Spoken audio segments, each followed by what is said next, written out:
गुरु, अगर सांसद विधायक बनने का मन है ना तो मेरे पास एक जुगाड़ है, बता रहा हूँ। बस हिम्मत जुटा लो झूठ बोलने की, अपनी बात से पलटने की। और दूसरी बात, किसी 56 इंच के सीने वाले के साथ में लग जाओ, कल्याण हो जाएगा।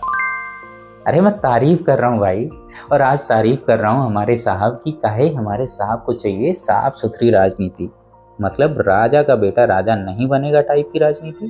और इसीलिए हमारे साहब गाहे बगाहे विपक्षी पार्टियों को आड़े हाथ भी ले लेते हैं। ये देखो, राजनीति में भी परिवारवाद ने देश के सामर्थ्य को सबसे सारा अन्याय किया है। परिवारवादी राजनीति परिवार की भलाई के लिए होती है।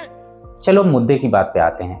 दरअसल ये जो परिवारवाद है ना, ये सिर्फ लागू होता है विपक्षी पार्टियों पर, ये लागू भाजपा पर नहीं होता है, और ना ही भाजपा के साथ गठबंधन करने वाली पार्टियों पर लागू होता है। अब आज की एक खबर देखो, बिहार में नई सरकार का गठन हुआ है, जिसमें भाजपा एवं नीतीश कुमार जी की पार्टी और कई छोटी छोटी पार्टियों के गठबंधन से सरकार बनी है। इसी में एक पार्टी के प्रमुख हैं उपेंद्र कुशवाहा, और जिनके बेटे दीपक प्रकाश ने आज मंत्री पद की शपथ ली है। सबसे बड़ी बात यह है कि दीपक प्रकाश ने चुनाव नहीं लड़ा है, वो चुने हुए विधायक नहीं हैं। उन्हें इन सभी चीजों से हटकर विशेष प्रावधान के तहत में मंत्री पद की शपथ दिलाई गई है। मतलब समझ रहे हो, गुरु राजा के बेटे हो तो राजा बन सकते हो, ये बात है। साथियों, चुनाव के वक्त नेता लोग आपसे परिवारवाद, भ्रष्टाचार, सांप्रदायिकता और जातिवाद के खिलाफ लड़ने की बात करते हैं। आप उन्हें वोट देकर सत्ता तक पहुंचा देते हैं, और सत्ता में पहुंचते ही यही नेता इन सभी चीज़ों का समर्थन करने लगते हैं। ऐसी स्थिति में वो नेता तो जीत जाता है, लेकिन हारता है इस देश का लोकतंत्र, हारती है इस देश की जनता। यही उदाहरण आप ले लीजिए दीपक प्रकाश का। दीपक प्रकाश जनता के बीच नहीं गए, उन्होंने चुनाव नहीं लड़ा, और उन्हें सीधे मंत्री बना दिया गया, क्योंकि उनके पास स्पेशल प्रिविलेज है। मतलब आपके जैसे और हमारे जैसे लोगों को राजनीति में क्यों ही आना चाहिए? हमारी कोई जगह नहीं हो सकती, क्योंकि हमारे और आपके परिवार में कोई राजनेता नहीं है, हमारे और आपके पिता या हमारी आपकी माँ राजनीति में कोई दखल नहीं रखती हैं, तो हम जैसे लोगों का इस देश में प्रतिनिधित्व करने का कोई मौका नहीं। परिवारवाद के खिलाफ झंडा गाड़ने वाली भारतीय जनता पार्टी को ही देख लीजिए, इसमें जो राजनेता हैं उनके बेटे और बेटियां क्या कर रहे हैं।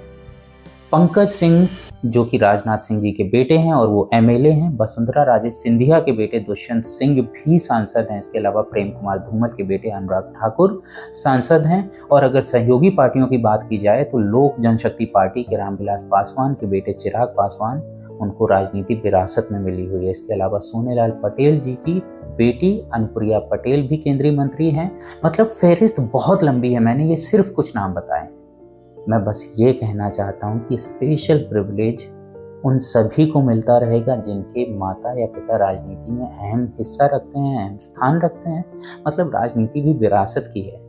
तो फिर ये बात क्यों कही जाती है कि लोकतंत्र में सबको मौका मिलता है?